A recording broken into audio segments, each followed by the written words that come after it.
అందమైన చర్మ సౌందర్యం మీ సొంతం. Second aqua radiance deep cleansing gel.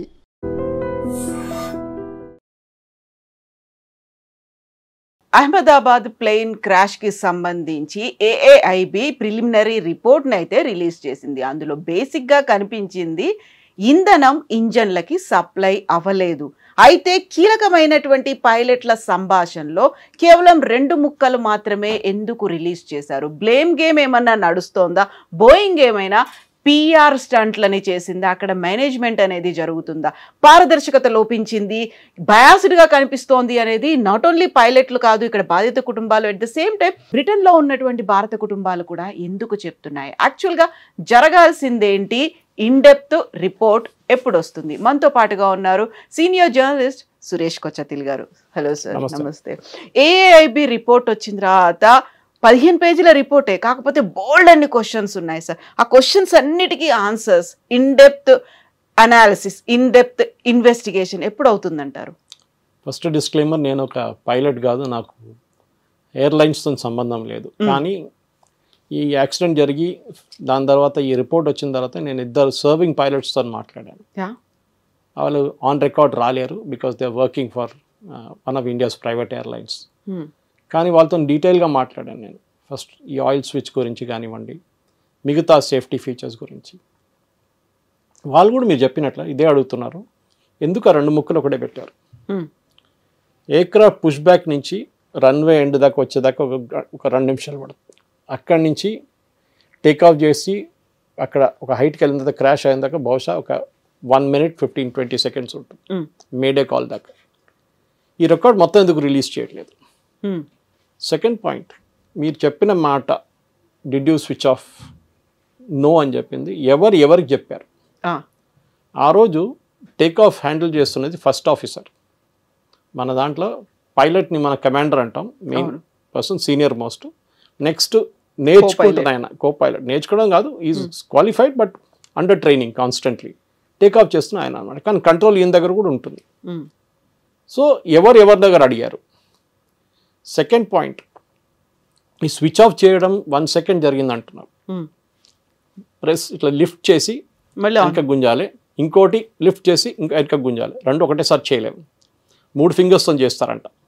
3 fingers lift చేసి వెనక గుంజుతారు, 3 fingers లిఫ్ట్ చేసి వెనక గుంజుతారు. మనం కార్లో గేర్లు చేంజ్ చేస్తాం చూడండి, ఆ ప్రాసెస్ అట్లా ఉంటుంది అనమాట. కానీ this very small switch. Definitely ఆ టేక్ ఆఫ్ స్టేజ్లో 2 ఫుల్ కాన్సన్ట్రేషన్లో ఉంటారు, ఎందుకంటే మ్యాక్సిమం ఇంజిన్కి పవర్ వెళ్తుంది. ఆ టైంలో మీరు ఇట్లాంటి పని చేయలేరు. ఏం జరిగింది? ఆన్ ఇట్స్ ఓన్ డిసెంగేజ్ అయిందా?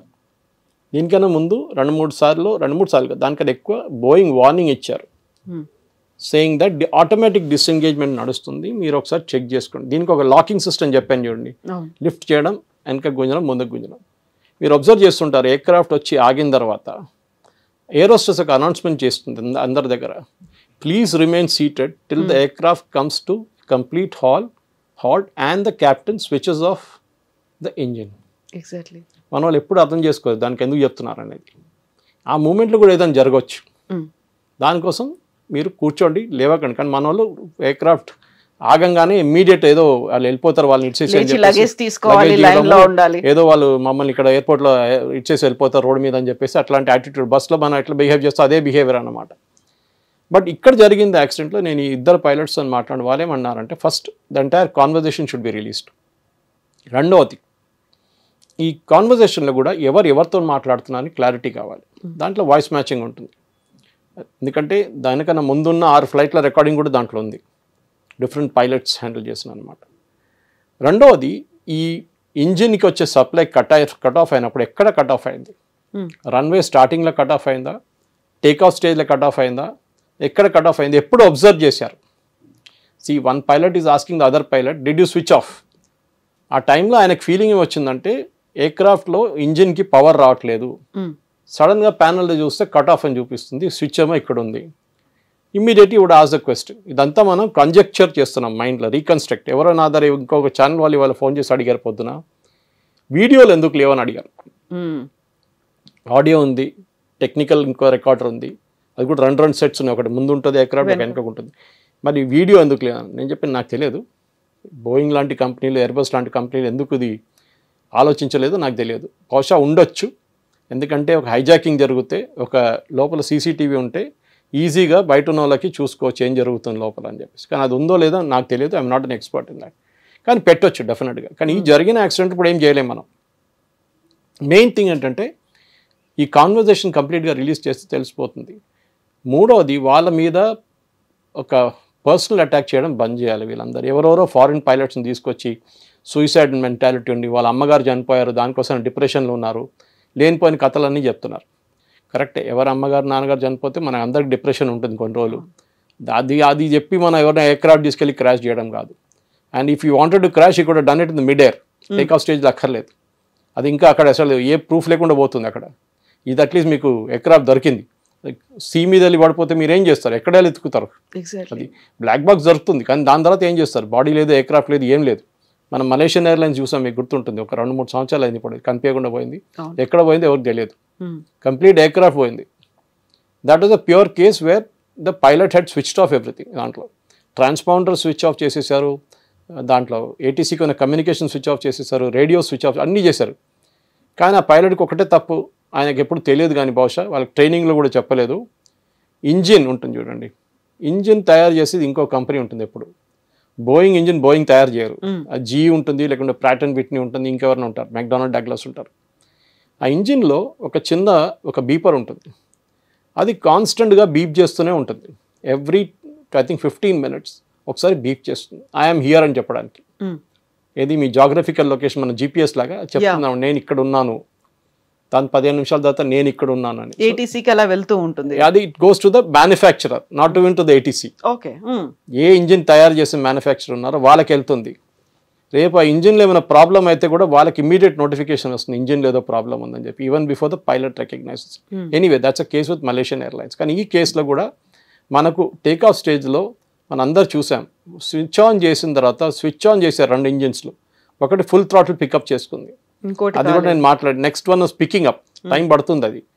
కానీ ఈ 2 స్విచ్ ఆన్ చేయడానికి 4 seconds పట్టింది, ఆఫ్ చేయడానికి 1 second పట్టింది.